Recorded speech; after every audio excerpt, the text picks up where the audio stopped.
Guys, we are live. Hello, hello, hello. Magandang gabi sa inyong lahat. Good evening. Yan, can you please type dyan sa chat kung kita na ba tayo? Sige, let me share this sa ating community. Yan. So guys, biglaan lang yung live na to kasi yun, gusto kong mag-share ng hindi siya strategy but ito yung mindset na dapat meron tayo when it comes on content creation. Napaka-importante na dapat maintindihan natin to dahil kung hindi natin siya malalaman, hindi natin siya matututunan sa simula, lalo na sa mga aspiring content creator, aspiring content business owners na gumagawa ng mga content, dapat alam nyo yung mindset na to. So ayan, can you please type dyan sa chat kung kita na ba? Yan. Type 1 kung kita mo ako dyan. Yan.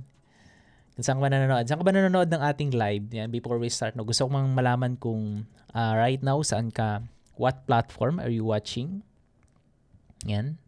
Para ma-shout out naman kita at mabati kita. Bago tayo dun pumunta sa topic. And yun, kakatapos lang ng very short pero inabot din ng 1 hour na mastermind din. And may mga business owners din nag-share ano yung mga experience nila when it comes on content creations. And my goal is makapag-share din, especially sa mga audience natin and yung mga naging students natin before, na mabigyan sila ng advice na to na I believe makaka-help din and makakatulong din sa ginagawa nyo. Alright. Let's go. Join me on live. Type 1 kung ready na kayong malaman at ma-discover yung mindset na gusto kong i-share tonight. Yan, go ahead. Type 1 dyan sa chat kung ready na. Yan. Para lang tayo nagwe-webinar, pero yon. So, pag-usapan muna natin, no? Ano ba yung topic natin? Ano ba yung gusto kong i-share sa inyo dito sa ating live? My goal is mabigyan kayo ng mindset na pwedeng magbago kung paano nyo tinitingnan yung content creation ngayon. Kasi we believe and I believe na content creation or yung mga content na ginagawa mo is one of the vehicle para mag-succeed ka sa business mo. Imagine mo, tingnan mo yung mga successful na mga businesses ngayon, kahit from dating traditional business pero ngayon kilalang-kilala na online. Ano yung naging key or nag-boost sa kanila? 'Di ba? Content. Nag-show up sila, pinakilala nila, pinakita nila yung offer nila, pinakita nila yung business nila, they show up on social media. And right now, sila na ngayon yung kilalang-kilala. Yan. Best known beat best. 'Di ba? Kailangan mong mag-show up. Kailangan mong magpakilala. Ayan. Kasi kahit gaano kaganda yung ino-offer mo, yung product mo, pero kung wala namang nakakaalam, yung ganda niyan, yes, live to. Hindi po ito recorded. Live yan. Chris Diaries. Yan. Also, if you're watching right now, gusto ko lang malaman, what industry are you in? Ayan, what industry, kung nasa affiliate marketing, meron kang business, anong industry yan, nasa real estate ka ba, gusto ko lang malaman. And if ever may questions ka, paano makakatulong yung content creation sa industry mo, sa business mo, please let us know. Okay, dyan, comment mo dyan sa baba. Ayan, so live ba to? Yes, sabi ni John Carlo, grabe, nandito si John. Thank you so much for supporting John Carlo Juarez. Ayan, maganda yung question niya. Coach, isa ako sa mga nahihirapan mag-create ng content. Ayan. Mamaya pag-usapan natin yan, no? Focus muna tayo dun sa gusto kong i-share sa inyo. Diba? Yung the one mindset shift that changed my content forever. Kasi, ayun, pag natutunan nyo to, na ako dati sobrang confused ako sa mga ginagawa ko pagdating sa content creation. Kasi, ayun, struggling din kasi wala akong proper guide, wala rin proper structure, ano ba yung sasabihin ko sa content ko, paano ba ako magpipili ng topic, ano ba yung unang sasabihin ko, mga ganung bagay, ano ba yung mga tools na gagamitin ko, saang platform. So, nung natutunan ko siya, madali na lang. Madali lang naman pala talaga. So, ano ba yung mga ano na yun? Ano ba yung mga dapat nating alamin, no? So, before we start, no, sa mga tips na ibibigay ko sa inyo, no, I started creating content matagal-tagal na rin. before 2016, mga early 2016, 2015 yon yung unang-una kong gumawa ng content. And I remember talagang yung time na yon, hindi ko alam kung ipopost ko ba siya, itutuloy ko ba yung content ko na yon. And sino sa inyo yung ganun yung nararamdaman every time na meron kang hawak na camera, ipe-press record mo na lang tapos pinipigilan ka ng sarili mo kasi iniisip mo baka pagtawanan ka ng ibang tao. Ayan, meron ba sa inyo ganun? Yung tipong ready ka na mag-content, yung unang pagkakataon na yung first time ka mismo mag-create ng content. Ayan. So kung ano yung nararamdaman mo, ganun din yung nararamdaman ko nung time na nag-record ako ng content. So let me check kung mapapakita ko sa inyo dito. Ayan. Tingnan natin. Nakasave pa yun sa ano yun. Nakasave pa yun. Yan. I believe nandito yan. Yan. Ay. Ayan. Nawala na yata dito. Yun. Eto. Pakita ko sa inyo. Yan. Let me share. Eto guys. Nakita yun sa screen. Ayan. Nakita niyo ba sa screen? Okay, kita naman. So ito guys, ito yung content ko matagal-tagal na to. Play natin.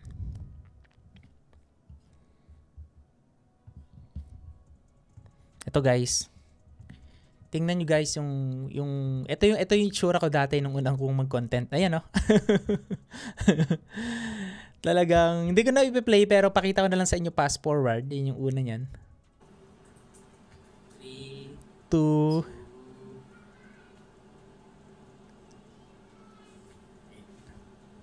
Yan. Nakita nyo? Nag-treat yung intro na yan, hindi pa talaga yan yung pinaka-intro nun. Marami pa yung intro. And nakakat yun kasi syempre na talagang ang daming take niyan. Ayan, ito nakita mo. Hindi pa ako nagsisimula diyan. So yung simula ko dito na sa parang 1 minute na. So ang share ko dito parang tips lang about success and so on. Pero kung makikita mo dito, from here, yung mukha ko diyan, wala pang pawis.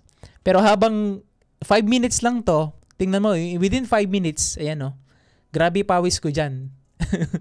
Aircon pa nun. And eto pawis-pawis talaga ako dyan. So, yun yung mindset na dapat nating matutunan pagdating sa content creation. Yung unang video na gagawin mo is hindi yan yung magiging perfect talaga. Pero kailangan mo siyang gawin para ma-overcome mo na gagawin mo yung content mo in any aspect naman. In business, ganun din. Yung business na sisimulan mo, kailangan mo siyang simulan para malaman mo kung mag-work yung business mo. Kasi kung hindi mo siya sisimulan, hindi mo siya gagawin, hindi ka mag-move forward, mahihirapan ka dun sa next. 'Di ba? Sabi nga, hindi mo kailangan magsimula ng sobrang galing or magaling, 'di ba? Sa simula. Kailangan mong magsimula para matuto ka at gumaling ka sa ginagawa mo. And walang shortcut. No, hindi mo siya kailangang madalian. You just need to enjoy the process habang ginagawa mo. Yan. Alright, yun yung journey. And marami pa akong mga content na hindi ko na lang papakita pero marami doon na talagang masarap balikan kasi nga nakakatulong talaga siya, nakakapag-inspire siya. So, kung mag-create ka ng content, just do it. Gawin mo na siya kaagad. Sa pinakamabilis na paraan, hindi mo kailangan mag-isip. Wala akong camera, wala akong magandang lighting, wala akong magandang mic. Tsaka na ako mag-create ng content. 'Di ba? I-share mo yung journey mo, i-share mo yung business mo ngayon, ano nang nangyayari sa business mo, i-share mo yung mission ng company mo, i-share mo yung message, i-share mo yung goal ng company mo, and iyon yung pag-usapan mo online. Huwag mo na pag-usapan yung success, yung results about dun sa business mo. Mas magiging makaka-relate yung mga audience mo kapag nakita nila yung journey na pinagdadaanan ng mismo ng ikaw mismo or ng business mo habang nag-grow. Yun dapat. No? I-document mo. I-document mo yung process. Okay? So that's one thing na natutunan ko na hindi ako masyadong nag-focus sa dapat maganda na kaagad yung unang content na ilalabas ko. Maayos na kaagad, polish na kaagad. Marami dun, talaga. Malakas yung background, pangit ng pagkaka-edit, wala akong magandang camera noon that time. Talagang malinaw sa akin na yung content creation is makakatulong. Okay, yun lang yung isipin mo. Malinaw sa akin na yung content creation is makakatulong siya, magko-compound siya along the way. And if you're someone na nakikita mo na yung content creation is talagang makakatulong na malaki sa ginagawa mo, just do it. Alright? Yun. Point number 2, pangalawa. Pag-usapan natin yung intentional message. Okay? Intentional, ibig sabihin, merong kang gustong ibigay na alam mong makaka-help at makakatulong dun sa maraming tao. Hindi siya yung tinatawag na content na gagawin mo lang dahil makakatulong siya para sa iyo lang. Intentional meaning to say yung makaka-connect ka dun sa mga tao. Yung mga message mo ba is pag-solve ng problem nila kapag napanood nila sa simula. And doon ka mas mag-focus. Huwag kang mas mag-focus doon sa gaano ba kaganda yung edit, yung camera sa simula. Focus on the message and be intentional doon sa mga gagawin mo. Okay? That's point number 2. Pangatlo is yung structure over guessing. Dati kasi nag-guess lang talaga. Guessing, ibig sabihin nang hula-hula lang ako. Dati ganun ako. Nang hula-hula lang ako. May napanood akong video. Mukhang maganda yung video niya. Gayahin ko nga. Title, gayahin ko. Yung video niya. Gine-guess ko lang kung mag-work siya talaga sa akin. And most of the time, dahil ginagaya ko yung mga nakikita ko na mga video and hindi siya nag-work kasi hindi naman talaga ako yon. Yan. Kumbaga, nag-trial and error ako. Pero nung natutunan ko na dapat meron kang structure sa ginagawa mo, let's say for example, ano ba yung structure? Number 1, meron kang tinatawag na topic. Okay? Topic, ibig sabihin ano ba yung pag-uusapan doon sa video mo or sa content na i-release mo. Sa live, yes, pwedeng maging open topic siya. Like this one, ano ba yung one mindset shift na nagbago sa paano ko tinitingnan yung content creation? That's the topic. Okay? Ngayon, ano naman yung other structure? Pag may topic ka na, alam mo na dapat sa content creation, yung mga tinatawag na hook. Okay? Yung mga first line na sasabihin mo para mag-grab mo or makuha mo yung attention ng mga tao makakapanood ng videos mo. Ayun, ginagrab mo na attention. So ano pa? Kapag nakuha mo na attention, pwedeng magsimula ka sa story. Or pwede rin mo naman kung walang story, pero pinaka-powerful talaga, dapat meron kang story na i-share every time you create a content para mas maging relatable. Pwede rin yung value. Okay? Value meaning to say, ano ba yung laman? Meron bang matututunan dyan sa sinasabi mo? Yan. May mga tao bang magbe-benefit nan? Kapag nag-create ka ng content, may manunood ba? Meron bang magpapasalamat dun sa videos mo? Kapag may nag-like, nagustuhan. Kapag may nag-comment, yan, hindi lang nagustuhan yan. Talagang nakarelate dun sa content mo. Pero ito, natutunan ko, kapag may nag-share ng mga content mo, ibig sabihin helpful yung content mo. So every time you publish content at may nakita ka na may nag-share, ang galing mo. Ibig sabihin, nagagawa mo na. Nagiging intentional ka na dun sa message mo. Kasi nga may nag-share. And ako, hindi ako basta-basta nag-share ng mga posts online kung hindi naman siya valuable sa akin. So, ganun mo siya tingnan. Kapag nakita mo na yung mga content mo is marami nag-share, meaning to say, yun, nakakatulong siya, nakaka-help siya. Alright? Ayun. Nice, nice. Okay. So ano pa ba? Bukod dun sa meron kang tamang pagkuha ng attention, that's the hook, story and value. Meron din tinatawag sa content kasi meron tinatawag na yung saan mo sila ililid, what's next kapag napanood nila yung content mo. Okay, hindi pwedeng benta. Okay, pwede naman kasing what's next, pwede mo kang i-follow or pwede mong i-download. Yan. Usually sa mga kakilala ko na marketer, ganun yung ginagawa. Meron silang call to action kung saan pinapa-download nila yung pre-ebook, pre-video in exchange dun sa leads or contact information. Nagbi-build sila ng lead generation, which is one of my best strategy. Ginagawa ko siya sa mga content ko. Pwede rin naman pwedeng i-click nila yung specific link or i-share nila yung video. Pwedeng yun yung maging call to action or magko-comment sila ano ba yung takeaway dun sa video na share mo. So dapat laging merong call to action. Huwag mo siyang mamimiss. Kasi pag na-miss mo yung call to action, may stop lang. Napanood lang nila yung content, yes, pero sayang yung opportunity para ma-lead mo sila dun sa pwedeng sa next videos mo or papunta sa website mo, papunta dun sa business mo, sa offer mo. Kailangan merong malinaw na call to action. What's next? Okay? That's the simple framework na na hindi siya overcomplicated at hindi siya sobrang hirap intindihan. Kailangan mo lang malaman paano mo i-call out, makukuha yung attention nila. Paano ka mag-share, paano makaka-relate yung mga tao dun sa video mo by sharing your story, and paano ka makakapag-add ng value by providing value dun sa mga content mo. And next is the call to action. So nung natutunan ko ganun pala dapat, hindi pwedeng gaya lang ako ng mga content na nakikita ko online.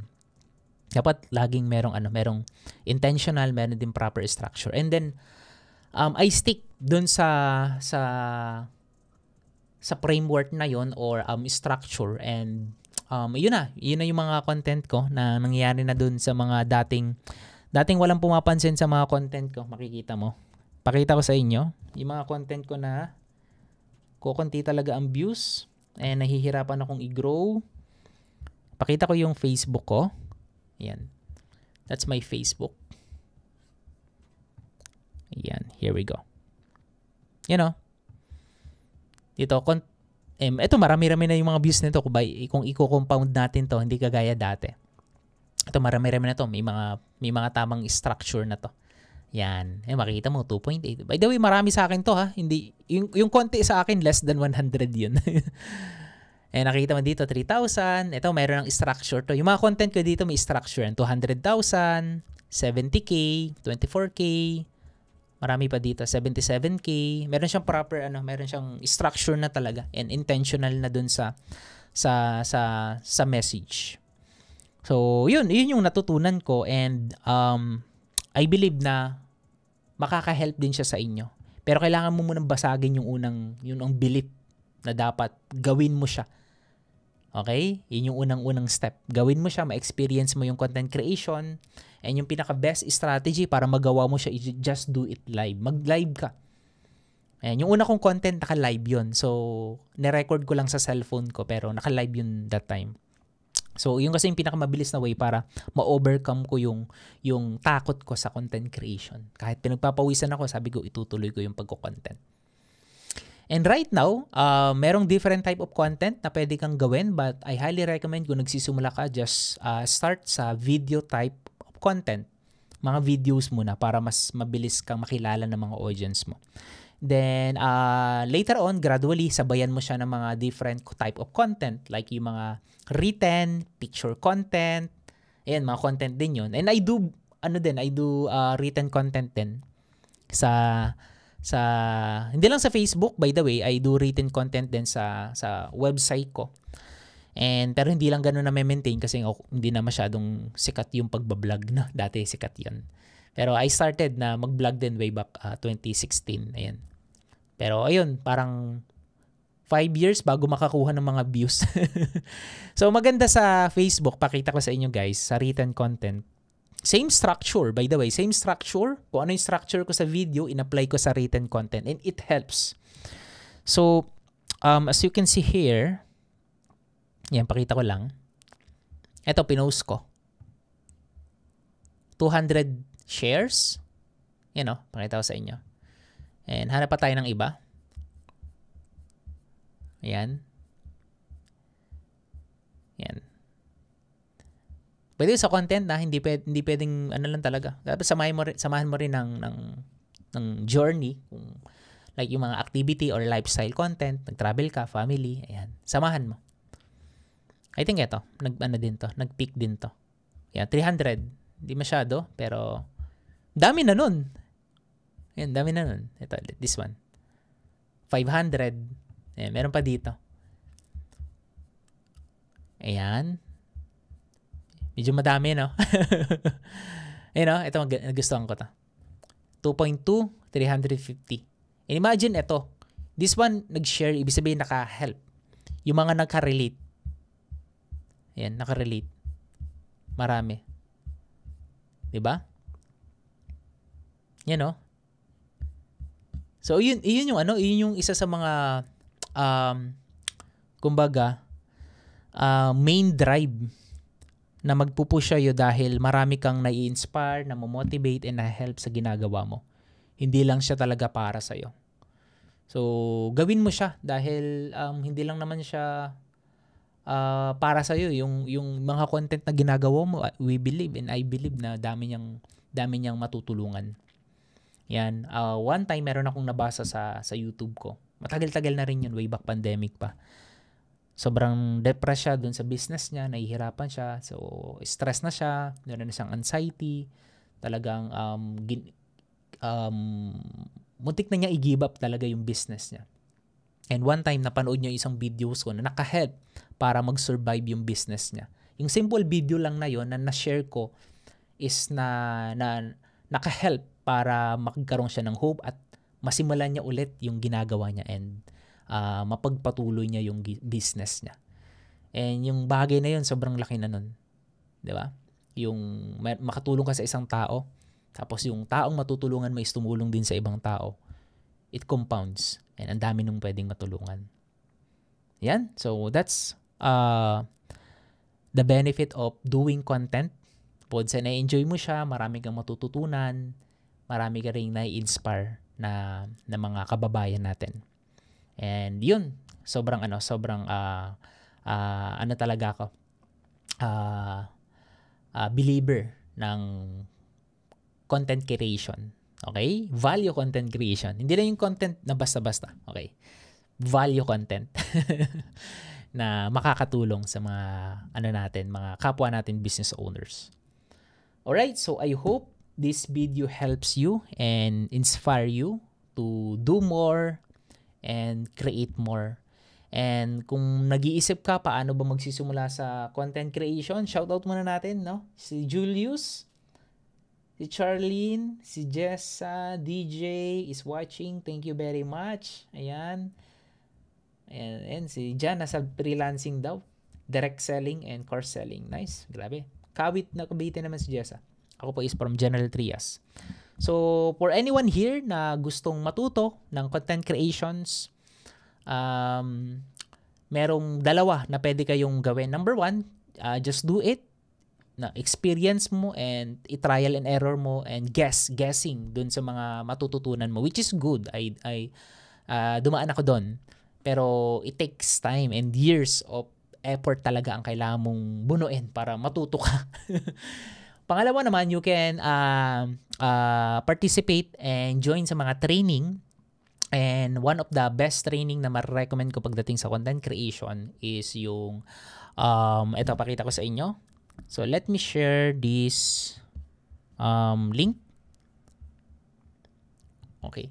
So share ko na lang dito sa, ayan, open ko muna yung website. And don't worry, yung link is isa-send ko dito sa chat. Okay, to register, magandang gabi Bong. Ayan, to register for free, go to this link. Ayan. And mag-share dito, walang iba, of course, is one of my mentor pagdating sa content creation is si Real Talk Darbs. So dito sa sa free online event, ito siya, makikita nyo. Pag kinilik nyo yung link sa ibaba ng video, ayan, may link po ako na nilagay. Just click the link para makaregister kayo for free. And register lang kayo, wala tong bayad. And dito nyo matututunan kailan to December 13th, I've been there. So attend din ako nito. So ayun, ang maganda dito, pwede siya online kahit nasa ibang bansa ka, OFW ka, or malayong lugar ka. Yan, you can attend online. Dati paid to. So ginawa nilang free para mas maraming, of course, matulungan. So yeah, attend kayo dito. So libre lang naman. Yung link is dinrap ko sa baba. And bukod kay RTD, ma-meet mo rin dito yung mga, I believe, nandito si si RDR, nandito ba? Mga surprise guests. Pero nandyan si Coach Raz and of course yung mga mentor natin and coaches pagdating sa content creation. Si Coach Migs, Coach Kit, si Coach Jasper. And ang dami kong natutunan sa mga coaches natin dito. So, I highly recommend to join sa free event na to December 13. This coming December 13, Saturday, 1 p.m. to 7 p.m. Free event. Imagine. wala kang babayaran pero meron kang almost half day na event na aatinan na magtuturo sa'yo ng lahat ng kailangan mong malaman pagdating sa content creation. So, join us. And I believe ito yung hindi ko masasabi na ito yung shortcut. Pero pwedeng ito yung maging seed. Okay? Kasi sa puno hindi naman instant na talagang walang magic kahit sa bamboo, 'di ba? Wala ka naman nakita na tinanim yung bamboo ngayon tapos pagising mo puno na agad yung bamboo. Pero tingnan mo siya as a seed. Seed, ibig sabihin buto. So ang buto kapag tinanim, nandiyan na 'yan. 'Di ba? Meron na yang nasa tamang pundasyon na 'yon. So kapag nasa tamang lupa ang buto at diniligan mo ng mga tamang information, 'di ba? Tamang tubig, of course, yung mga information, yung knowledge, experience, mag-grow siya. Ayan. Okay? So I hope to see you there. Go ahead. Yung link, saan ko pwedeng ilagay? Okay. Yan, yung link is here. Ayan, thank you so much, Greg. Yan, sabi na, lagi kong nire-review yung mga videos mo about Facebook ads. Maraming salamat. Ayan. Okay. Alright. So, yun, thank you very much for watching and tuning in this quick live. And maraming salamat. God bless you all and looking forward for more content na i-upload nyo. And I hope na marami tayong ma-inspire this year na parating, 2026. Marami tayong matulungan na ma-inspire na yung entrepreneurship, yung ginagawa mo, no? Yung pagnenegosyo, yung pagiging entrepreneur is hindi siya mahirap. So ang goal mo dapat is maging easy siya and maging possible siya dun sa maraming tao. That's why I do content. Kasi naniniwala ako na entrepreneurship is hindi siya mahirap. Okay? Kailangan lang talaga ng tamang guide, kailangan tamang knowledge and community and mga tamang people na mag-help sa mga aspiring entrepreneurs na gusto ring magnegosyo. Especially mga kababayan natin. Alright, that's it for now. Maraming salamat. God bless you all. And good night.